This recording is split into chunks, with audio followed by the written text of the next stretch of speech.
Movie characters are always a favorite for Halloween costumes, and I know this year I'm going to be giving out candy to a lot of Incredibles, Elsa's and Anya's, Jedi's, and Moana's. And I'll have so many Marvel superheroes at my door, I'm kind of expecting Stan Lee to do a cameo. But for someone who loves classic movies as much as I do, nothing gets me as excited as seeing someone who's dug deep and come up with a costume that focuses on a character who appeared in a movie that you couldn't see on an IMAX screen. So, as a bit of self-serving encouragement, here are 5 couples costumes inspired by classic movies that you can wear this Halloween. By now, everyone should know that the sequel Mary Poppins Returns is coming out this Christmas, so why not get ahead of the curve by turning yourselves into everyone's favorite singing nanny and her chimney sweep dancing partner for Halloween. For Mary, you're going to want a white blouse. If you can find one with some ruffles on the edges, all the better. And you'll need to accent that blouse with a red bow tie. In a pinch, a bowed piece of ribbon will work nicely. If you live in a colder part of the world, a dark jacket would be a nice addition, but it's not a requirement. Grab a black or blue skirt and add a red belt for a pop of color. Either dark or white leggings will work, and you can wear dark heels, boots, lace-ups would be best, or simply some flats and you're nearly done. Now it's the accessories that really let people know you're Mary Poppins. You'll definitely want an umbrella, and some white gloves are a nice touch. A bag with a tapestry, paisley, or dark floral print will work well too. The last touch you'll want to work on is the hat. Mary wears this kind of short top hat, but really any black hat with a brim will work. Even a derby-style hat like you'd find for a few bucks at your local party store. Now, add a couple of flowers around the brim, and you'll be supercalifragilisticexpialidocious. By the way, supercalifragilisticexpialidocious showed up in my spell checker, and that's pretty cool. Now on to Bert. You want to start with some black or dark gray pants. Add a button down in either white, tan, or gray. If you go with white though, be sure to smudge it up with some charcoal or something like that. You're a chimney sweep. You don't want to look too neat and clean. And if you live where it's cold, grab a dark blazer at your local thrift store and smudge it with some chalk or charcoal to dirty it up some. If you don't need a jacket where you live, a dark vest, also available at a lot of thrift stores, will do nicely. Grab some dark shoes and you're nearly done. Now, like with Mary, it's the accessories that make this costume. First, Bert needs a scarf. Dark red works great. If you can't find one though, buy a red t-shirt at the thrift store and cut it up to make one.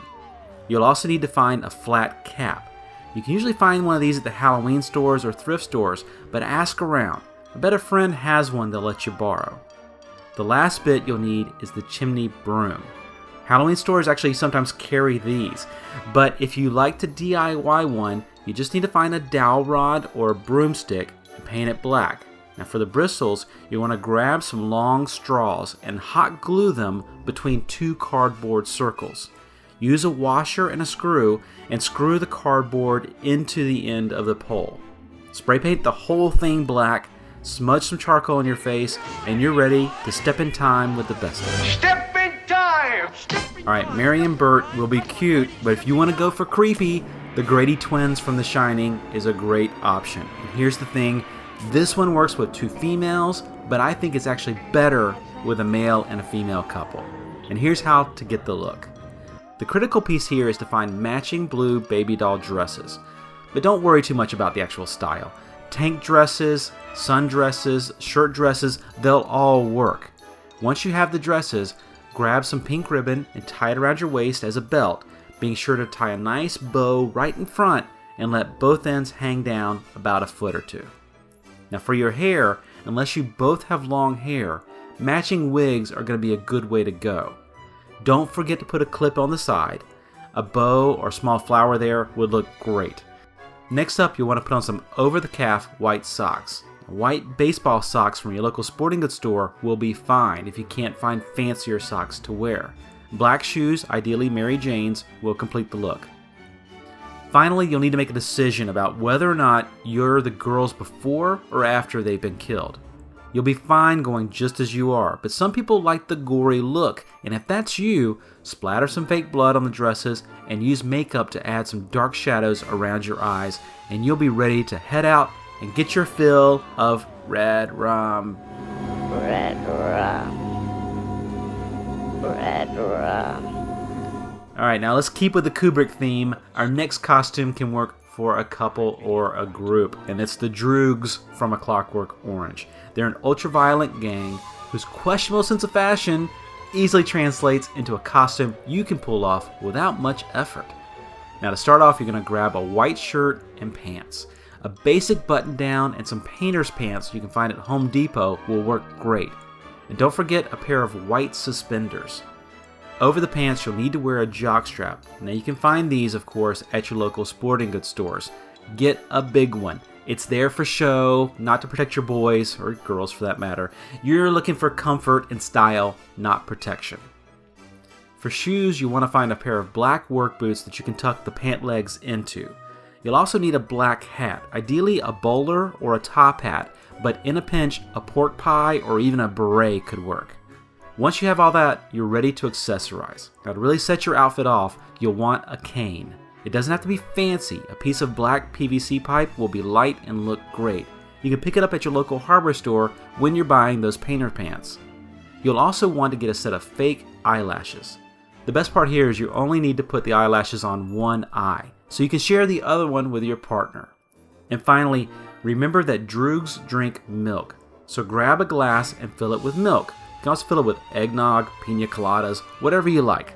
And as Alex says, that will sharpen you up and make you ready for a bit of the old ultraviolence. With the recent news of Burt Reynolds passing away, his characters could be a popular choice this Halloween. And sure, you could go as Cannonball Run Bert, or Deliverance Bert, or even Boogie Nights Bert. But the best Bert of them all was Smokey and the Bandit Bert. Now for the Bandit, you're looking to do a classic cowboy look. That means blue jeans, boots, brown is preferred, black will do, a big flashy belt buckle, a red collared shirt, the bigger the collar the better, and a brown cowboy hat.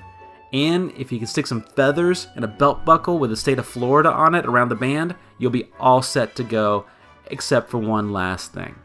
You can't be Bert and you can't be the Bandit without a big old mustache. If you can't grow one in time, you can always get one of these at your local Halloween store.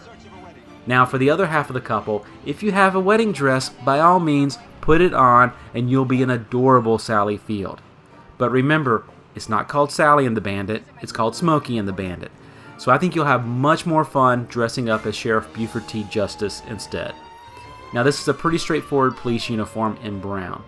A tan button down and some khakis will get you halfway there. Add in a dark tie, a big black belt, and a sheriff's star to complete the look. Now for accessories, you'll want a tan cowboy hat and some dark sunglasses. If you can make a name tag that says Justice on it, that's even better. And don't forget that Buford T also has a mustache. His is a pencil thin one though, so you could probably get by just drawing one on with some eyeliner. Keep a cigarette in your hand and study some classic one-liners and you're ready to go. Now here's the best part. Either one of you can be Buford T and either one of you can be the Bandit. If you can't decide, maybe just let the one with the hairier chest play the Bandit. Alright, I've got one last costume based on a classic movie that's not only fun, but it can be sophisticated and stylish as well, and that's to go as Bonnie and Clyde. Let's start with Clyde. The biggest piece to find here is a classic three-piece suit. Ideally, it should be navy or gray, but if you can find pinstripes, that's even better. If you can't find a matching three-piece, do try to find a suit and a coordinating vest if possible. Add in a pop of color with a loud tie. Big, bold patterns will work better here than stripes or ties with a simple repeating pattern. And remember, this is Bonnie and Clyde, not Al Capone, so avoid the gangster look. Warren Beatty's Clyde looked more like a banker than a mafia boss. Now to complete Clyde's look, be sure to top it off with a nice fedora. If you can't find a fedora, a flat cap can work just as well. Alright, on to Bonnie. Faye Dunaway had a number of different looks in this film, but the most iconic was her brown tweed skirt paired with a butterscotch sweater top. A dark patterned scarf adds a nice contrast, and a floppy beret completes the look. To really sell the look though, some lace-up heels and thigh-high stockings will give you a classic 30s feel. And if you can't match this look exactly, don't worry. The little touches like the beret and the scarf will help everyone recognize that you're Bonnie.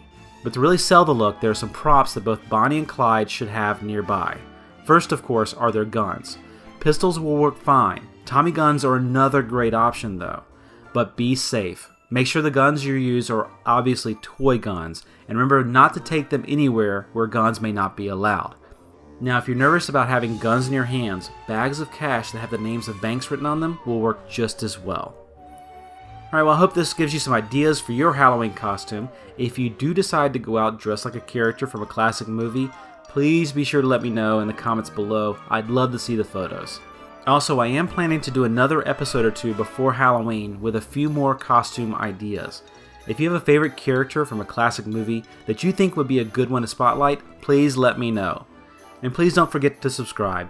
I post a new video every Monday morning, and if you subscribe, you'll get an alert whenever my new video goes live. And finally, as always, thank you for watching, and I hope to see you again here soon on A Million Movies. Happy Halloween!